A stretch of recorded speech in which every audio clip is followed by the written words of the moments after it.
yang lain-lain, maksudnya sinetron lain.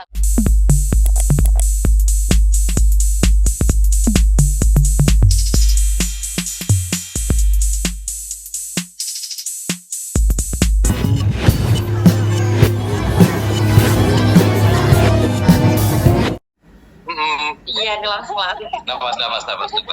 Iya, boleh silahkan napas Kita di dulu. lantai 2, jadi dia nyampe langsung lari kan. Oke, nggak apa-apa. Oke, ini tadi aku bilang ini pemain yang luar biasa, kayak gitu. Ini pemain yang luar biasa sekali. Ini salut banget. Iya. Ini juga Aku bener. Dinda appreciate banget nih. Ini luar biasa. Amin. Ya, aku juga kan dibantu sama semuanya, makanya bisa termotivasi untuk sama kayak senior sama. Oke, nah udah ada Kak Cia nih. Mungkin aku beralih dulu ya ke Kak Cia. Mau nanya, Kak Cia kan berarti di sini berperan sebagai Hani ya. Nah, sekarang tuh Hani tuh plotnya udah gimana sih? Wah, Complicated Hani ya? itu complicated banget ya. Sekarang masalahnya banget karena gak cuma di sisinya Dean, tapi ada Gino juga, di sisinya Farhat, di Ada sisinya anak Zidan, juga. anak juga. Banyak banget pokoknya masalah Hani ya. Kuat ya Hani kan. Complicated banget, lagi panas banget sekarang, apalagi antara Tugas dan Dean juga makin menekan Dean untuk menentukan siapa yang dipilih sama Dean. Oke, ya nah, Bukan kamu yang milih ya? Bukan. Biasanya kan kamu yang milih kan? Iya, biasanya apa yang milih? Siapa? sekarang Maksudnya bukan. Bukan. oke. Yang paham dan dan tapi emang dia nggak dipilih gitu lah. Oke, nah berarti Hani ini Kak Cia sendiri berarti berperannya sebagai seorang yang antagonis nih, ya kan? Hani ini berarti antagonis gitu. Nah, apakah ini yang Sebenarnya cinta gue yang manusiawi ya? Iya, antagonis sama manusiawi kok masuk akal. Maksudnya aku bisa semarah itu juga reasonnya tuh emang masuk akal. Siapa sih yang nggak marah suaminya nikah sama kakaknya sendiri gitu. Gitu kan, ditanya aneh kan. Oke. mungkin ada yang relate ya? Coba judul kita naik lagi. Ya.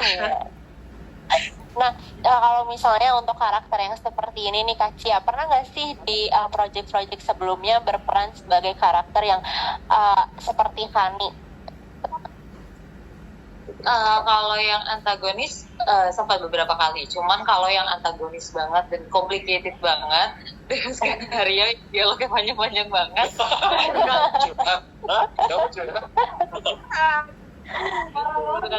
Apalagi kan sebelum dikembangkan aku tuh banyak banget monolog sendiri, jadi kayak ya lumayan melatih aku juga sih di sini. Luar biasa tapi. Luar biasa. Ini appreciate banget ini. Oke, berarti baru pertama kali ya Kak Hani yang benar-benar antagonis ini dan dengan karakter yang seperti ini. Nah, berarti ada nggak sih kayak kesulitannya gitu Kak untuk pertama kali memerankan Hani ini? Ada ya, pasti ada kesulitan. Dari awalnya karakter aku tuh udah dibuat yang kayak rambut aku harus diwarnain dulu karena biar kelihatan antagonis. Terus juga apa aku juga agak dilebihkan sedikit juga. Terus secara acting aku juga coba di rumah, apalagi kalau misalnya dialog-dialog kayak kemarin panjang-panjang banget, aku tuh bener-bener baca dulu di rumah dan sebagainya, dan harus ngadepin itu semua dengan dialog sepanjang itu dengan kondisi kita yang nggak bisa selalu stabil kan ya, jadi kayak lumayan complicated. Cuman emang di sini tuh pemain-pemainnya sangat supportive banget, jadi ketika aku lagi susah mereka tuh bisa bantu aku gitu. Aku udah nyari. Ya, itu. Ya. Dulu gitu. Oke, kalau misalnya sekarang untuk mendalami perannya nih Kak sebagai Hani, ada nggak sih misalnya kayak 1 minggu sangat-sangat berperan sebagai Hani di kehidupan biasanya atau seperti apa supaya kayak peran Hani itu menempel gitu di diri Kakak? Oh iya, aku musuhin semuanya dulu. Enggak ada sih kalau kayak gitu ya. Karena di sini juga apa yang dilihat di TV sama real life di lokasi itu benar-benar 180 derajat berbeda. Di lokasi di TV itu kayak kita tegang-tegangan, marah-marahan, sedangkan kita teganya sambil ketawa kadang-kadang. Dan semuanya tuh kayak pada lucu semua, pada kalau misalnya Kak Dinda, Kak Eza, Kak Brian, Erdin, Nadia, sama yang senior-senior Mami Nuna dan sebagainya itu semua tuh pada bercanda mulu, jadi kayak nggak bisa kalau di bawah Hani ke in real life nggak bisa. Jadi ya kita pisahin aja. Oke, mungkin yang kalian harus tahu, Cia itu sholatnya 5 waktu ya gitu, sholatnya rajin banget gitu, sholatnya rajin banget, jadi Enggak gitu. benar-benar berbeda sekali gitu dengan Haninya. Ya, berbanding ya, berbanding terbalik berarti ya. Oke, nah sebelumnya aku mau bacain ada pertanyaan nih dari Mbak Naomi dari tabloid Nyata untuk Kak Yuriska. Gimana sih caranya Kak Yuriska untuk mengatur emosi yang selalu naik turun saat memerankan karakter Hani? Boleh Kak, silakan. Gimana? Kalau lagi main tantrum banget ya. Gimana ya caranya itu? Ya paling aku sih ya reading beberapa kali sama lawan main juga, so aku reading sendiri juga, terus juga aku nonton emosinya gimana. Terus sekarang kan Hani juga makin meledak-ledak banget ya emang, kayak gitu. Terus jadi akunya berusaha untuk sebelum aku udah ngumpulin emosinya dulu. Jadi kadang-kadang aku emang minta waktu kayak aku sih masuk ke karakter lagi untuk naikin emosinya dulu. Karena kadang-kadang emosinya bener-bener kayak gitu tuh kayak emosi gitu. Dan kadang juga apalagi kalau teks sama Kak Dinda, sama Mami Yuni, sama Mami Wulan. Jadi kalau sama Dinda emosi banget? Enggak. Emosinya tuh enggak, emosinya tuh Kak Dinda juga ngomong kayak gitu. Jadi sama Kak Dinda, sama Manu enggak. Aku sama mereka tuh bener-bener aku kayak ngeliat Kak Dina tuh kayak kakakku sendiri. Bahkan Kak Dina juga bilang kalau aku ngeliat kamu kayak pengen nangis, aku udah liat kamu kayak pengen nangis. Jadi udah bener-bener tuh kalau misalnya udah lihat-lihatan pas lagi itu udah otomatis udah kadang-kadang langsung keluar sendiri rasa emosi dan sebagainya. Jadi emosinya udah kebawa gitu ya, dari tatapan matanya udah berasa saudara sendiri gitu. Oke. Ada lagi nih Kak pertanyaan dari Mbak Naomi tabloid Nyata untuk Kak Yuriska lagi.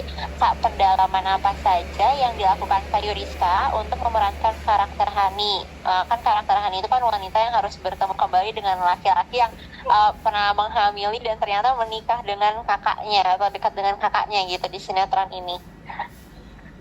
Gimana ya pendalamannya? bukannya ini enggak Apa sih? Enggak.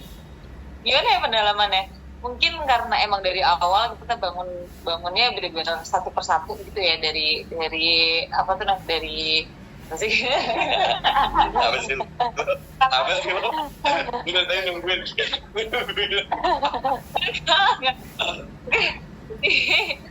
Mungkin pendalamannya ya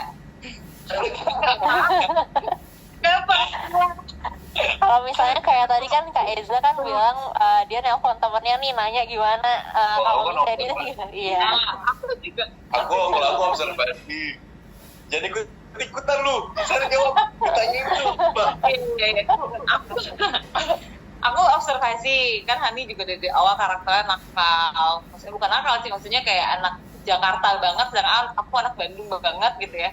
Terus kayak kalau aku kan observasinya nelfon orang, kalau dia observasinya melalui dirinya gitu. Iya. Ya, aku mencari tahu sendiri di internet, ya apapun itulah yang ada di internet kayak gitu. Terus juga sabu dong. Terus juga aku cari observasinya juga di ini. Apa lagi Hilang lagi. Jadi, maaf ya semua, adik saya kadang suka gitu. Mulu nih. Di sini kau pakai salah. Jadi ya emang apa tuh? Hilang semua. Guys, maaf. Saya pergi dulu. Observasi dari internet, aku cari tahu dari internet. Bahkan aku juga lihat karakter-karakter yang sempat Sony rekomendasiin, terus aku cari referensi untuk antagonis juga di yang lain-lain, maksudnya sinetron lain atau film kayak gitu. Aku juga di observasi situ. Oke, berarti lihat dari internet, terus dari misalnya film atau yang lain gitu yang emang mirip dengan karakter Hani gitu ya Kak. Oke. balik lagi nih ke Kak Eza, aku mau nanya, kan selama syuting ini udah 150 episode lebih, ada nggak sih adegan-adegan yang menantang gitu buat Kak Eza, misalnya belum pernah di project yang sebelumnya, atau misalnya kayak suatu hal yang baru gitu untuk Kak Eza?